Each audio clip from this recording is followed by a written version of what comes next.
from the Dainty Pear, and today I went to Ulta, also known as the place where you show up and say, take all my money. I went to go get a new eyeshadow palette, which I will show to you in just a second, and while I was there, I was like, you know what?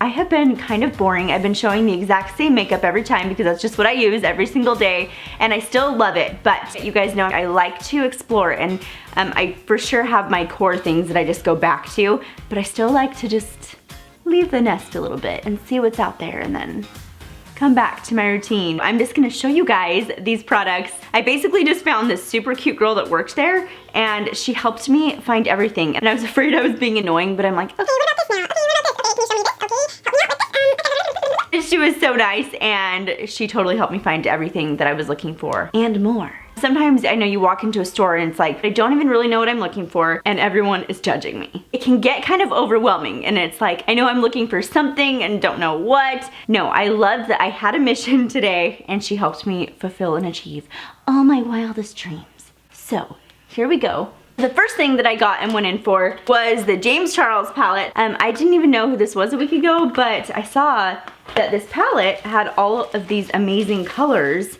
And so I was waiting for it to come to my store. I walk in and they said, can I help you? And I said, I'm just looking for this palette. And they said, there's one left. And I still got one. I was like, ooh.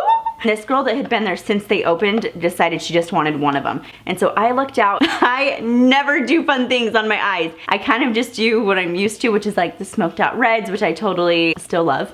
But I thought it would be fun to have something that allowed some more versatility. So while I was waiting for my 4-year-old to put on his seatbelt in the car, I pulled it out and I went for this section right here and just did some purple eyes. I'm still not the best at eyeshadow. I'm still kind of just amateur or just a mom that doesn't have a ton of time to do it, but I'm still like, stick my finger in the palette, just put it wherever it feels and looks good and move on. But I am trying to get a little bit better. So I did buy some brushes. I got some of these Morphe ones. I really like the Morphe brushes because, and I have owned some before, they are really pretty affordable. This is the M321.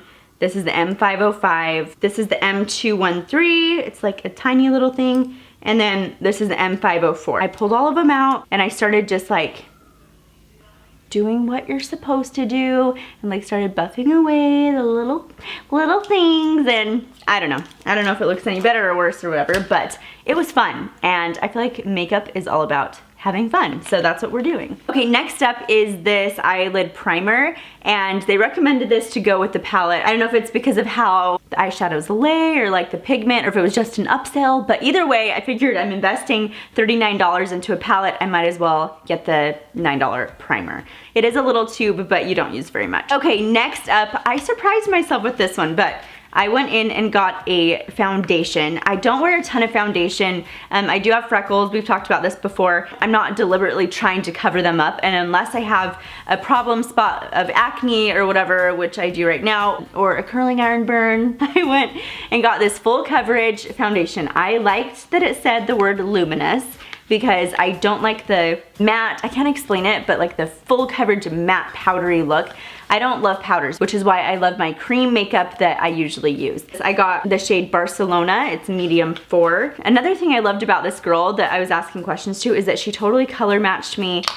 This one you do have to shake because it was kind of liquidy. It like spurted out the first time I did it in the car. And I didn't use a face primer or anything, I just kind of threw that on, and I actually really liked it. It's not totally caked on, and it does have some luminosity to it, but I'll try and keep you posted on how that one goes. Next up was this MAC Extra Dimension Skin Finish. Basically, it's a highlighter. Dang expensive highlighter. This was $35. I just got pained saying that out loud. Oh shoot, I have lipstick on my teeth. That's real life, yo. I'm not gonna redo everything.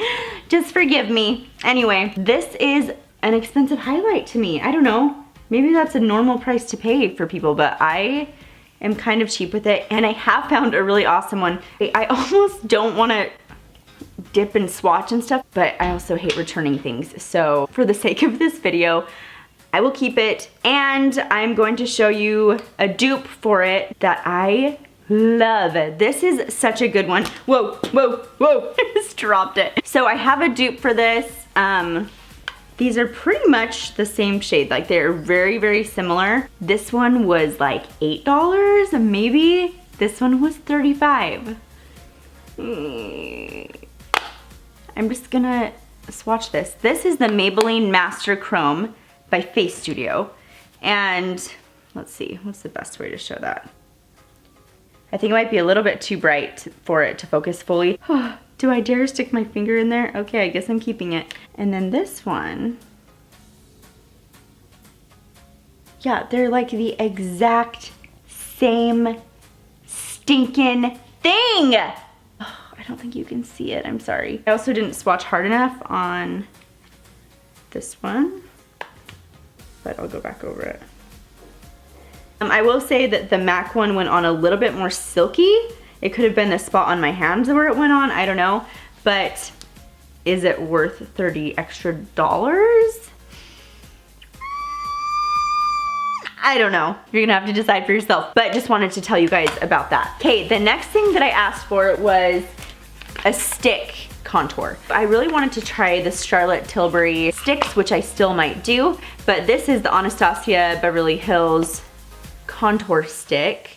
And dude, it is so pigmented.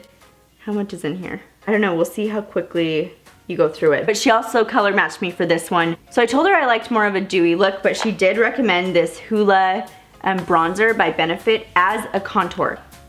I tried this in the car and I flippin' loved it. It comes with this little brush. I usually am not a huge fan of the brushes that come in packaging, but I just wanted to try it. So I like dipped it there. It's actually a really great contour size and it has this little wood handle and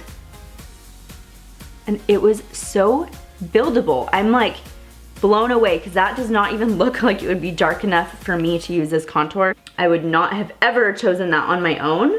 But look, you can kind of see it's like creating a total line. I'm like seriously blown away by this little thing. I will say, even though I like this little brush, I did get a couple of other face brushes. One, she said I could use it for the foundation. This is the M439. And I have another one from Morphe that's a little bit more dense than this, but this one has some more movement in the brush. So that should be good for foundation. I still don't know what I'm gonna do. Usually if I am using foundation, which is not every day, I'm just putting a little bit on and then I'm like tapping it in with my fingers. But I think it might be fun to just try and use a brush, try and get better at the beauty blender, etc, etc, etc, etc, etc. The other one that she helped me pick out for contour is this M581, and it's kind of shaped more like an egg. So I did try this after I tried the little one in the Hoola box, but I do like this a lot, and I feel like it gives you more of a precise line. It's not like a huge brush getting contour everywhere. It is kind of keeping it contained to a specific spot. Okay, next up, one of you guys like maybe a year ago asked for a review on Shape Tape by Tarte. It took me kind of a long time, but I did buy it. I got the shade 35H in medium honey. I did put it on some problem areas that I'm having, and so far so good. I really like it. It kind of almost goes on like a foundation, but it's creamy and I really like it. So I don't know, I told her that I wanted to be able to kind of conceal blemishes, but at the same time be able to highlight my under eye area. I didn't know if I would need two different ones, but she said that with these, you're supposed to be able to do both with one color, even if it matches you. That's cool. I feel like that might be everything. So it wasn't a huge haul today. It was definitely more than I usually spend dollar amount wise, but I do feel like I got some quality, more not luxury products. They are luxury to me because I'm usually like drugstore or mascara makeup, and it lasts me a long time. So I do like to spend less on makeup, but I just thought it would be fun to kind of venture out and experiment a little bit more. So if there is a product you guys would like me to try out, definitely let me know. But that's all for now. I hope you guys subscribe if you'd like to see more of these videos. We talk about a lot of random stuff on this channel, but you're so welcome to stay and hang out with us. Okay, I'm gonna go wash off my hands and pick up my kids at school. And of course, I'm gonna try and put some of these products to the test in another video. Hope you guys have a great day, and I will talk to you later.